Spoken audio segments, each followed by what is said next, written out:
আজ শেয়ার করব কাঁচা কলা আর ছোলার ডাল দিয়ে সম্পূর্ণ নিরামিষ দুর্দান্ত স্বাদের একটা রেসিপি। পরিবারের সকলে একদম ভাত রুটি পরোটা চেটেপুটে খেয়ে নেবে, এটা আমি গ্যারান্টি দিয়ে বলতে পারি। এতটাই টেস্টি হয় খেতে। নমস্কার বন্ধুরা, শ্বশুর বৌমা রান্নাঘর অ্যান্ড ব্লগ চ্যানেলে সকলকে স্বাগত। তাহলে কি করে তৈরি করব সেটাই দেখে নেওয়া যাক। প্রথমেই এইখানে আমি ছোট যে কাচের বাটিগুলো হয় তার 1 বাটি পরিমাণ ছোলার ডাল নিয়েছি। ডালগুলোকে আমি জলের মধ্যে এবার ভিজিয়ে দেব। আর রেসিপিটা তৈরি করার 1 ঘন্টা আগে আমি ডালটা ভিজিয়েছিলাম। এটা আপনারা ওভারনাইটও ভিজিয়ে রাখতে পারেন। 1 ঘন্টা বাদে দেখা যাচ্ছে যে ডালের কালারটা চেঞ্জ হয়ে গেছে, ডালটা ফুলে উঠেছে। 4-5 বার জল পাল্টে পাল্টে ধুয়ে নেব। এখানে নিয়েছি কাঁচা কলা, আর কাঁচা কলার গায়ের থেকে খোসাটা ছাড়াবো, তবে মাঝখান থেকে আর অর্ধেক করব না, গোটা কাঁচা কলার গায়ের থেকে খোসাটা ছাড়িয়ে নিয়ে ফিরে আসছি। কাঁচা কলাটা গোটা রয়েছে, দুই পাশের মুখের দিকের অংশটাকে কেটে বাদ দিয়ে দিয়েছি আর গায়ের থেকে খোসাটা ছাড়িয়ে নিয়েছি। জলের মধ্যে ধুয়ে নিলাম, খোসা সমেত জল দিয়ে ধুয়ে নিয়েছিলাম। এখানে একটা মিক্সিং জার নিয়েছি আর তার মধ্যে ওই যে ছোলার ডালগুলো জলে ভিজিয়ে রেখেছিলাম সেটা তো 5-6 বার জল পাল্টে ধুয়ে জলটা ছেঁকে এবার ডালটাকে মিক্সিং জারের মধ্যে দিয়ে দেব ঝালের জন্য কাঁচা পাকা লঙ্কা, যে যেমন ঝাল খাবে সেই অনুযায়ী দেবেন, আর হচ্ছে আদার টুকরো। এইখানে আর কোনো কিছু ব্যবহার করব না, এবার পেস্ট করে নেব। ডাল পেস্ট করে নিয়েছি আর এদিকে একটা বড় প্লেটের মধ্যে একটা গ্রেটারকে রেখে তারপর ওই যে কলাটার গায়ের থেকে খোসাটা ছাড়িয়ে রেখেছি, এবার এটা গ্রেটারের সাহায্যে গ্রেট করে নেব। কাঁচা কলা দিয়ে তো অনেক রকম রেসিপি তৈরি করে খেয়েছেন, একদিনের জন্য হলেও এই রেসিপিটি তৈরি করবেন। আমি কথা দিচ্ছি এতটা টেস্টি হবে যেটা খাওয়ার পরে কমেন্ট করে এসে কিন্তু জানিয়ে যাবেন। সম্পূর্ণ কলাটা গ্রেট করে নিয়েছি। এবার এই কলার মধ্যে দিয়ে দেব ওই যে ছোলার ডালটা পেস্ট করে রেখেছিলাম সেই সম্পূর্ণ পেস্ট। দেব স্বাদ অনুযায়ী লবণ, আর কালারের জন্য 1/2 চা চামচ পরিমাণ হলুদ গুঁড়ো। ঝালের জন্য তো কাঁচা লঙ্কাই দেওয়া হয়েছে। আর দিয়ে দেব 1/2 চা চামচ পরিমাণ কালো জিরে। আর কোনো রকম উপকরণ আমি এর মধ্যে ব্যবহার করব না, এবার হাত দিয়ে ভালো করে মেখে নেব। এর মধ্যে কোনো রকমভাবে জল ব্যবহার করবেন না। কাঁচা কলার সাথে ডালের পেস্টটা খুব ভালো করে মেখে নেওয়া হয়ে গেছে।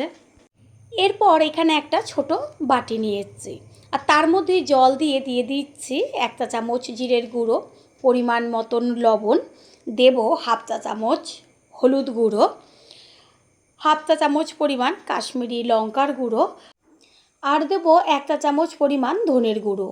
এবার সমস্ত মশলা জলের সাথে চামচের সাহায্যে ভালো করে গুলে নেব। এইভাবে গুলে 5-10 মিনিট যদি রেখে দেওয়া হয় তাহলে রান্নাটা ভীষণ টেস্টি হয়। এটা সাইডে রেখে দেব। গ্যাসের ওভেনে কড়াইটা বসিয়ে ভালো করে গরম করে নিয়েছি। এরপর দিয়ে দিয়েছি সাদা তেল। তেলটা প্রথমে ভালো করে গরম করে নিতে হবে। আর তেল গরম হয়ে গেলে পরে গ্যাসের ফ্লেম লোতে রেখে এবার ওই কাঁচা কলা আর ডালের পেস্ট দিয়ে যে মেখে নিয়েছিলাম সেটা বেশ চ্যাপটা চ্যাপটা করে বড় বড় করে বড়ার আকারে গরম তেলের মধ্যে আস্তে করে ছেড়ে দেব।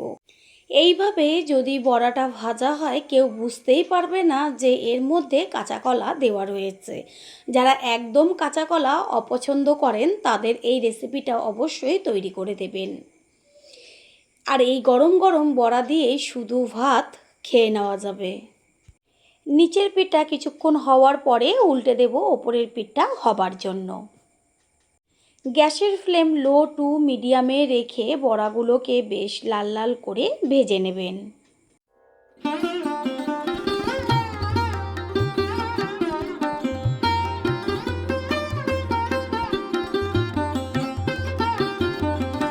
দুই পিঠই খুব সুন্দরভাবে ভাজা হয়ে গেছে। এবার কড়াইয়ের সাইডে একটু খুন্তির ওপরে তুলে রাখবো, তাহলে কি হবে বড়াগুলোর থেকে তেলটা নিচে গড়িয়ে পড়বে।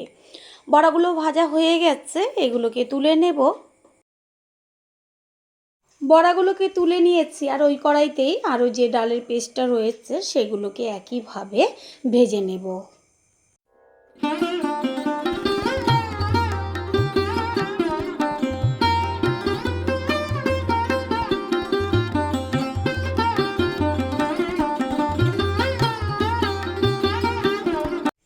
বড়াগুলোকে ভেজে নিয়েছি আর ওই কড়াইতেই দিয়ে দিচ্ছি অল্প পরিমাণ সর্ষের তেল। তেলটা গরম হয়ে গেছে, এবার তেলের মধ্যে দিয়ে দিলাম হাফ চা চামচ পরিমাণ হলুদ গুঁড়ো। গ্যাসের ফ্লেম লোতে রেখে হলুদটাকে মিশিয়ে নিয়েছি আর ছোট ছোট করে ডুম করে কেটে রেখেছিলাম আলু, সেই আলুটা তেলের মধ্যে দিয়ে ভালো করে ভেজে নেব।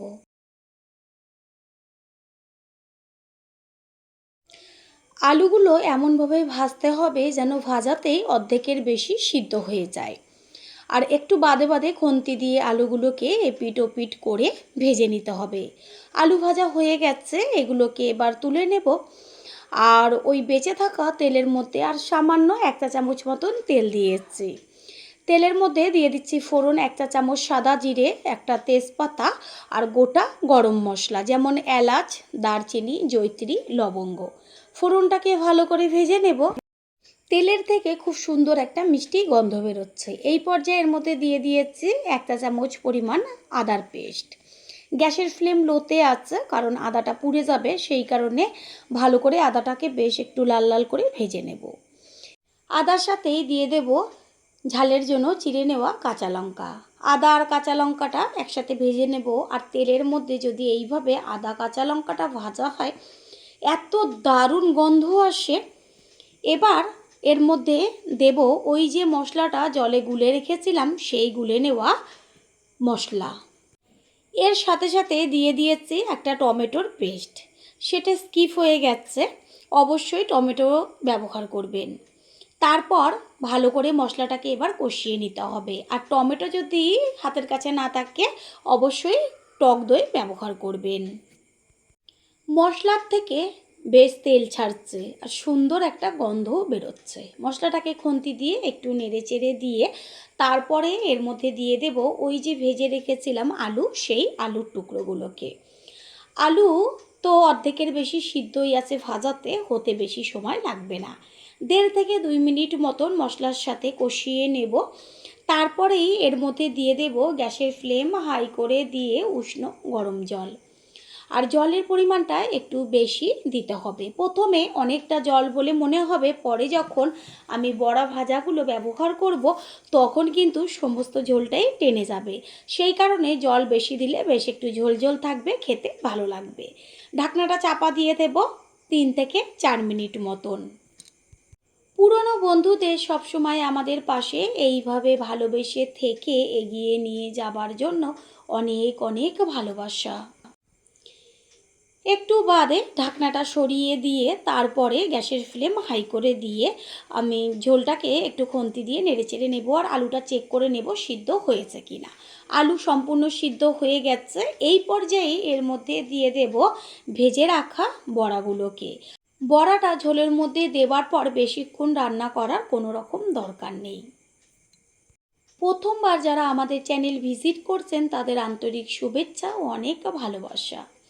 আমাদের রেসিপিগুলো যদি ভালো লেগে থাকে সাবস্ক্রাইব করে দেওয়ার অনুরোধ রইল ও পাশে থাকা বেল আইকনে ক্লিক করলে পরবর্তী ভিডিওগুলো সবার আগে আপনাদের কাছে পৌঁছে যাবে। সমস্ত কিছুর ব্যালেন্সটা ঠিক রাখার জন্য দিয়ে দিয়েছি হাফ চা চামচ পরিমাণ চিনি। চিনিটাকে মিশিয়ে নেব। বন্ধুরা, আপনারা যেইখান থেকে ভিডিওটি দেখছেন অবশ্যই কমেন্টের মাধ্যমে জানাবেন। আপনাদের ধন্যবাদ জানাতে পারলে সত্যি আমরা ভীষণ ভীষণ আনন্দিত হব। তারপরেই এর মধ্যে দিয়ে দেব 1 চা চামচ পরিমাণ গরম মশলার গুঁড়ো। গরম মশলার গুঁড়োটাকে ভালো করে মিশিয়ে নেব। সবশেষে দিয়ে দেব 1 চা চামচ পরিমাণ গাওয়া ঘি। ঘিটা দেওয়ার সাথে সাথে একটা ঢাকনা চাপা দিয়ে দেব। তৈরি হয়ে গেল আজকের রেসিপি। আশা করি রেসিপিটি ভালো লাগলো। আর যদি ভালো লেগে থাকে একটা লাইক, কমেন্ট, পারলে একটা শেয়ার করে অবশ্যই জানাবেন। আপনাদের দেওয়া একটা লাইক ও লাইকের পাশে থাকা হাইপ আর একটা শেয়ার আমাদের কাছে অনেক অনেক গুরুত্বপূর্ণ। All friend, thanks for watching my video. আপনারা সকলে ভালো থাকবেন, সুস্থ থাকবেন। আবারও দেখা হবে অন্য কোনো রেসিপির এপিসোডে।